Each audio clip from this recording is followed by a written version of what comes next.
오늘 은혜 받으실 하나님의 말씀은 구약성경 사무엘하 19장 16절부터 30절에 기록된 말씀, 구약성경 495쪽에 있습니다.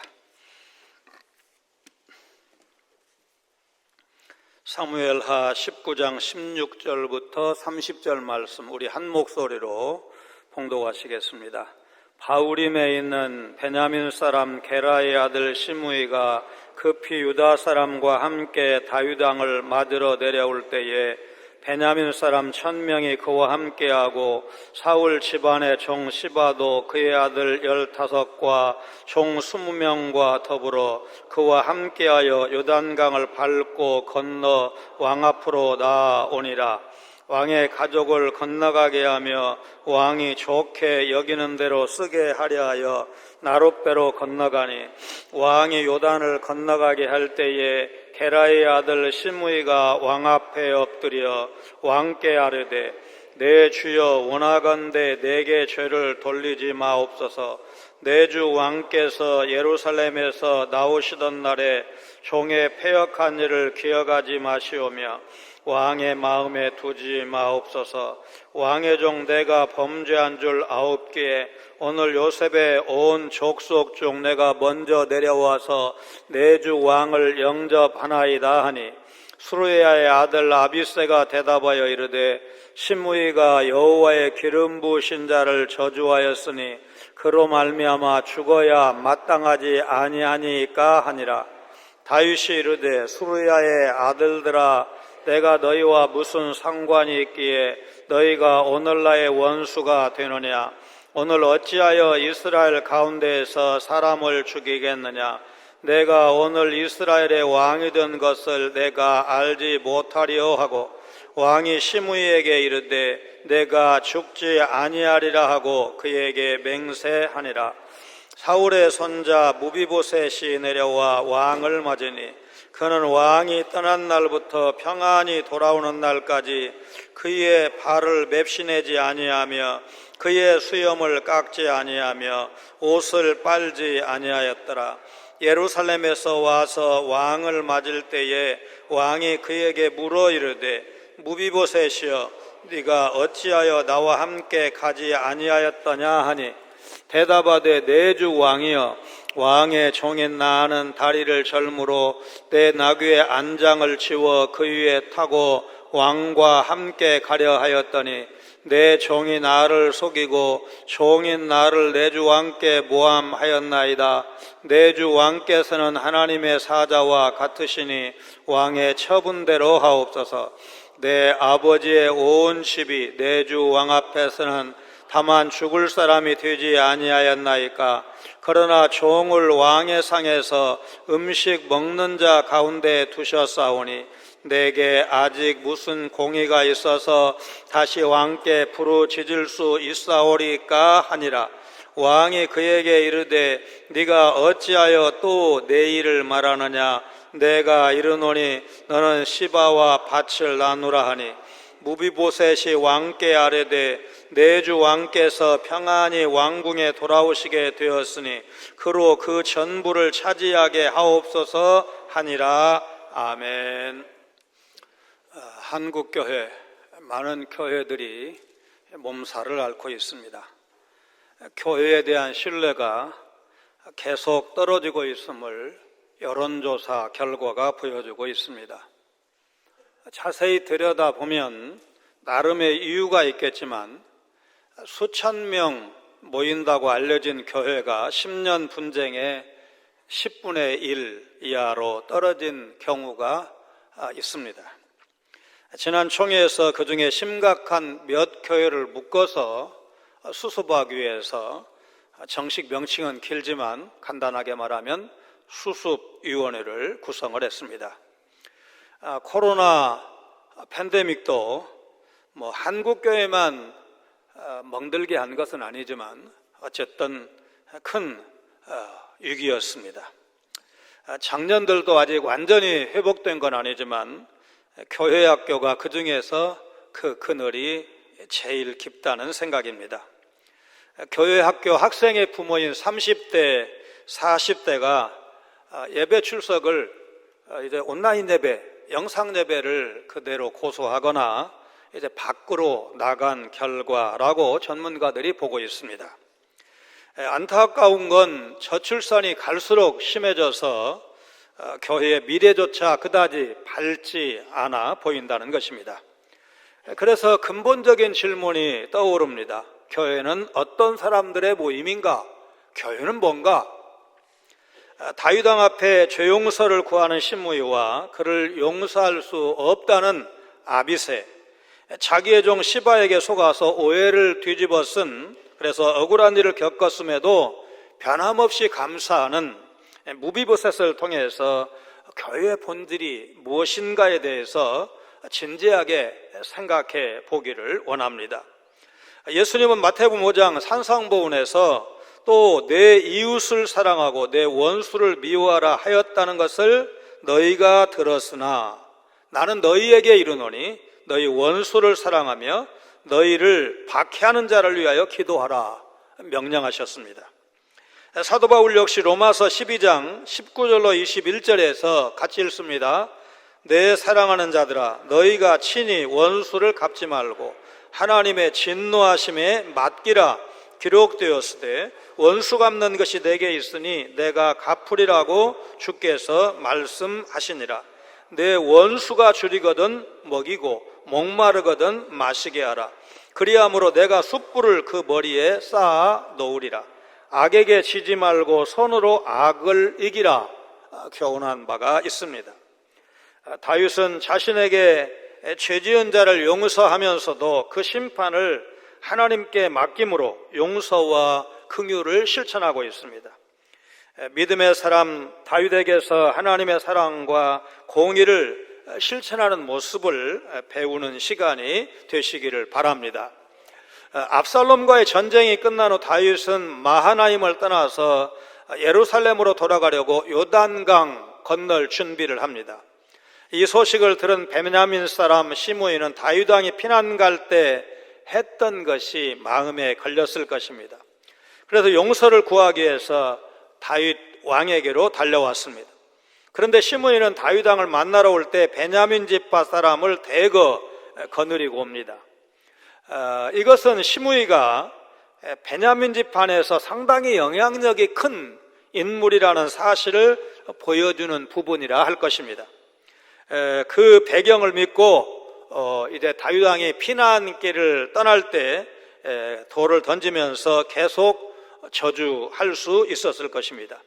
나중에 솔로몬이 시므이를 예루살렘으로 소환해서 예루살렘 성 밖으로 나가지 말라, 이제 사실상 연금령을 내린 것도 사실은 같은 이유, 그러니까 이런 세력을 키울 수 있는 사람을 멀리 놓으면 반란의 위험성이 있으니까 감시가 가능한 예루살렘에 머물도록 했을 것입니다. 시므이 입장에서는 다윗 왕이 왕권을 회복하면 자신이 처형당할 수도 있다는 점을 염려하지 않을 수가 없었을 것입니다. 그래서 다윗 왕을 맞이하려고 급히 달려온 것입니다. 전에 피난 가던 다윗 왕의 환심을 사기 위해서 많은 음식을 가져와서 다윗 일행을 맞이했던 사울 집안의 종 시바도 그때처럼 왕의 환심을 사기 위해서 아들 15명과 종 20명을 데리고 요단강을 건너서 다윗 왕에게로 나와왔습니다. 시므이와 시바는 왕 일행이 요단강을 건널 수 있도록 도왔고 왕의 눈에 좋아 보이려는 일을 하려고 나룻배를 준비했습니다. 다윗 왕이 요단강을 건너려고 할 때 시므이는 왕 앞에 엎드린 채로 자신의 죄를 용서해달라고 간구를 합니다. 자신이 피를 흘린 자, 사악한 자라고 칭하면서 왕에게 저주를 퍼부었던 패역한 일을 기억하지 말고 마음에 두지 말라고 간청을 합니다. 그는 자신을 다윗의 종이라고 칭하면서 자신이 지은 죄를 잘 알고 있다고 고백을 합니다. 그러면서 그는 자신이 왕을 영접하려고 요셉 지파, 곧 이스라엘 북쪽 지파 사람들 가운데서 가장 먼저 내려왔다고 생색을 내고 있습니다. 요단강을 건너는 다윗 왕을 맞이하고자 첫 번째로 나온 사람이 누구라고 했습니까? 베냐민 사람 시므이였습니다. 그가 누굽니까? 그는 반란을 일으킨 압살롬을 피해가는 다윗 왕을 향해서 사악한 자라고 대적하면서 아주 심하게 모욕했던 장본인이었습니다. 이제 그가 베냐민 사람 1000명을 이끌고 요단강을 건너서 왕 앞에 엎드려서 용서를 구하면서 목숨을 구걸하는데 한마디로 뻔뻔한 사람이었습니다. 그러나 알고 보면 시므이만 그런 것이 아니고 우리도 하나님을 대적하고 그분의 말씀에 순종하지 않으면서 살아왔던 시절이 있었습니다. 사도 바울은 교회 머리신 예수님께서 에베소서 2장 1절에 허물과 죄로 죽었던 너희를 살리셨도다. 적어도 영적인 면에서 우리의 존재를, 예수님 만나기 이전에 우리의 존재를 죽어있는 것으로 표현을 했습니다. 그런데 다윗은 그렇게 모독하고 저주하고 돌을 던지고 따라다니면서 괴롭혔던 시므이에게 죽음이 아니라 용서를 선포했습니다. 이때 다윗은 어쩌면 자신의 중죄를 용서하신 하나님의 은혜를 떠올렸는지도 모릅니다. 다윗은 자신도 하나님 앞에 죽을 죄를 지은 자로서 하나님의 은혜로 용서받아 생명과 왕위를 유지하게 된 사실을 잊지 않았기 때문에 시므이를 정죄하지 않았을 것입니다. 교회는 죽어 마땅한 사람들인데 하나님의 은혜로 예수 그리스도를 통해서 용서받은 자들이 모인 공동체가 바로 교회입니다. 성도는 예수 그리스도 안에서 모든 죄를 용서받은 존재라는 사실을 여러분 잊지 않으셔야 시험 때에 공로주의 신앙에 빠지지 않습니다. 조금만 서운해도 교회 옮기겠다, 교회 떠나고 이런 유혹에서 벗어나려면 내가 하나님의 용서를 받은 그런 그 은혜를 입은 사람이라는 사실을 잊지 않을 때 가능한 것입니다. 시므이의 말을 듣고 있던 아비새는 너는 재판장을 모독하지 말며 백성의 지도자를 저주하지 말지니라. 출애굽기 22장 28절 그 경고의 말씀대로 시므이가 여호와께 기름 부음 받은 다윗 왕을 저주했기 때문에 죽어서 마땅하다고 말합니다.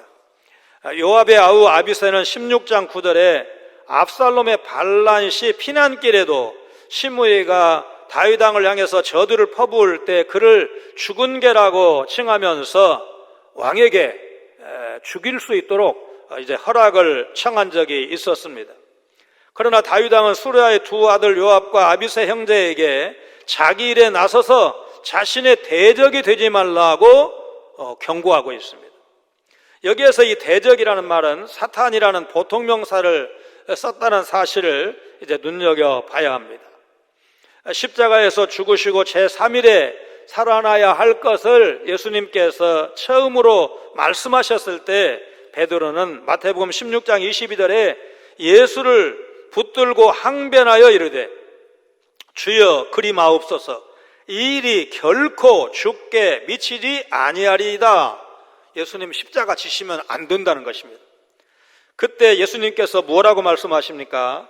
마태복음 16장 23절에 예수께서 돌이키시며 베드로에게 이르시되 사탄아 내 뒤로 물러가라.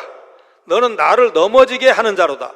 네가 하나님의 일을 생각하지 아니하고 도리어 사람의 일을 생각하는도다. 그러신 다음에 자기를 부인하고 자기 십자가를 지고 나를 따를 것이니라. 예수 믿는 거 쉽지 않고 예수님의 제자로 사는 거 쉽지 않고 자기를 부인하고 자기 십자가를 지고 예수님이 가신 그 길을 따라가야 할 것을 말씀하셨습니다. 왕권을 회복하는 기쁜 날이기 때문에 이스라엘 백성 중 한 사람이라도 죽여서는 안 된다는 것이 다윗 왕의 단호한 의지였습니다. 사무엘상 11장 12절 13절에도 길갈에서 이스라엘의 왕으로 추대된 사울이 이제 사울의 왕 되는 것에 반대한 사람들을 죽이겠다고 나선 지지자들에게 그럴 수 없다고 말하는 장면을 우리가 이미 살펴본 적이 있습니다. 다윗 왕은 23절에서 시므이에게 죽이지 않겠다고 맹세하면서 약속을 합니다. 그런데 열왕기상 2장에 다윗이 그 아들 솔로몬에게 한 유언의 말씀인데 그 중에 8절 9절을 보면 이제 세월이 흘러서 다윗이 죽기 전에 아들 솔로몬에게 시므이를 제거할 것을 명령함으로써 오늘의 약속은 사실상 없던 일이 되어버립니다. 이때 다윗이 시므이를 용서하겠다고 약속한 것에는 시므이가 자신의 통치에 걸림돌이 되는 면도 있지만, 다른 한편으로는 그가 베냐민 지파에서 무시할 수 없는 영향력을 가진 사람이기에 그를 함부로 대할 수 없다는 현실적인 판단, 정치적인 고려도 작용을 했을 것입니다. 만약 여기서 다윗 왕이 시므이를 용서하지 않았다면 어떻게 되었을까? 다윗과 압살롬의 전쟁이 끝나자마자 다윗 집안과 사울 집안의 남은 사람들, 사울의 이제 그 왕권, 그 자녀들 혹은 손자에게 이어져야 된다고 믿는 사람들 간에 전쟁이 벌어지는 비극으로 이어졌을 것입니다. 그래서 다윗에게 중요했던 것은 왕으로서의 유신이나 권위가 아니라 이스라엘 백성의 생명이었고 공동체의 하나됨을 잃지 않는 것이었습니다. 성도는 하나님께 죄를 용서받은 자로서 이 땅에서 어떻게 살아야 할 것인가? 사실 실천이 쉽지는 않지만 답은 정해져 있습니다. 성도는 용서와 긍휼을 베풀면서 살아야 합니다. 수르야의 아들 아비새는 다윗이 용서를 구하는 시므이를 용서하면 안 된다고, 그를 처단해야 된다고 왕에게 말했습니다. 여호와께서 기름 부으신 왕을 저주했기 때문에 율법이 명령한 그대로 죽이는 것이 마땅하다는 것입니다.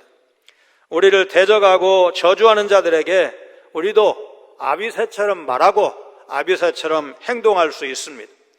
용서는 한마디로 다른 사람의 죄를 기억하지 않고 덮어주는 것입니다. 창세기에서 인신 매매범과 다를 바 없는 형들을 용서해준 요셉처럼, 아들을 죽인 원수를 용서하신 손양원 목사님처럼 용서해야 됩니다. 그 사람을 도저히 용서할 수 없을 것 같다면 용서받을 자격이 없는 죄인을 용서하신 그 십자가 사랑을 기억하면서 용서해야 됩니다. 시편 103편은 다윗의 시편입니다. 103편 10절로 14절 말씀을 우리 같이 읽겠습니다. 우리의 죄를 따라 우리를 처벌하지는 아니하시며 우리의 죄악을 따라 우리에게 그대로 갚지는 아니하셨으니 이는 하늘이 땅에서 높음같이 그를 경유하는 자에게 그의 인자하심이 크심이로다. 동이 서에서 먼 것 같이 우리의 죄과를 우리에게서 멀리 옮기셨으며 아버지가 자식을 긍휼히 여김같이 여호와께서는 자기를 경유하는 자를 긍휼히 여기시나니 이는 그가 우리의 체질을 아시며 우리가 단지 먼지뿐임을 기억하심이로다. 너희 안에 어떤 교회가 이제 후임의 이제 와야 될 그럴 때 청빙을 할 때 그 교회 장로님이 목사님, 좋은 목사님 좀 추천해 주세요 이렇게 말해서 제가 장로님 이런 때 그 옆에 있는 교회하고 합동하면 안 됩니까? 이렇게 말한 적이 있는데 실명을 거론하면서 아무개 장로님 살아있는 한 합동 안 됩니다. 그렇게 얘기를 하더라고요. 그러니까 그때로 한 40여 년 전에 분열할 때 싸우고 이제 분열을 했기 때문에 그분이 하나 되는 것 거절할 것이다. 그래서 안 된다는 얘기를 들은 적이 있습니다. 그 교회, 그분만 그러겠습니까? 우리가 내면으로는 수없이 경험한 바와 같이 우리의 마음과 의지로 쉬운 일은 아니지만, 그러나 결국 원수까지 용서하는 것이 이미 용서받은 사람으로서 가야 할 길이다, 이렇게 믿고 구한다면 성령께서 우리를 도와주실 것이다. 여러분 믿으시기를 바랍니다. 그 무렵 사울의 손자요 요나단의 아들인 무비보셋도 다윗 왕을 맞으려고 옵니다.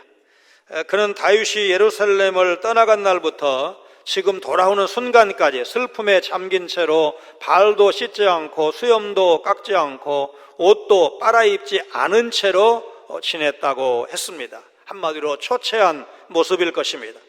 무비보셋의 종 시바는 전에 압살롬이 반란을 일으켰을 때 자기 주인 무비보셋이 노골적으로 왕권 회복을 도모할 것이라는, 그러니까 반란, 사울 왕을 계승하는 왕국을 재건할 것이라는 그런 말로 모함한 적이 있었습니다. 그래서 열받은 다윗 왕이 그의 말만 듣고 사울이 남긴 밭을 무비보셋에게서 뺏어가지고 시바에게 몽땅 준 적이 16장 1절로 4절에서 이제 우리가 살펴본 적이 있습니다.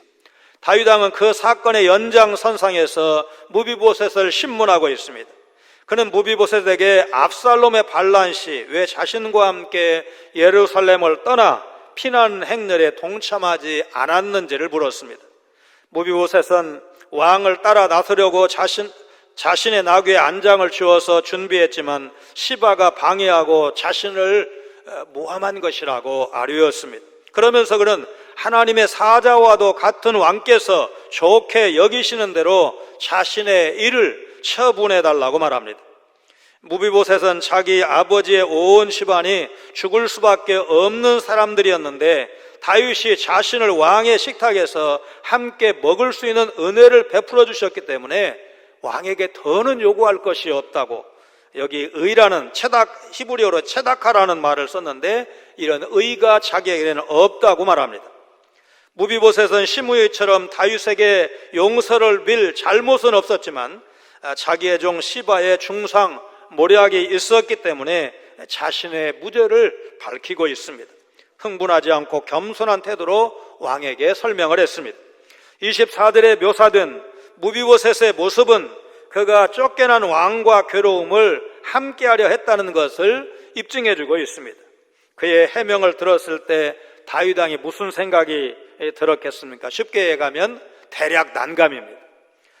참 다른 사람의 말을 듣고 상황을 정확하게 헤아려서 옳게 일을 처리하는 것이 그다지 쉽지 않다는 것을 보여주고 있습니다.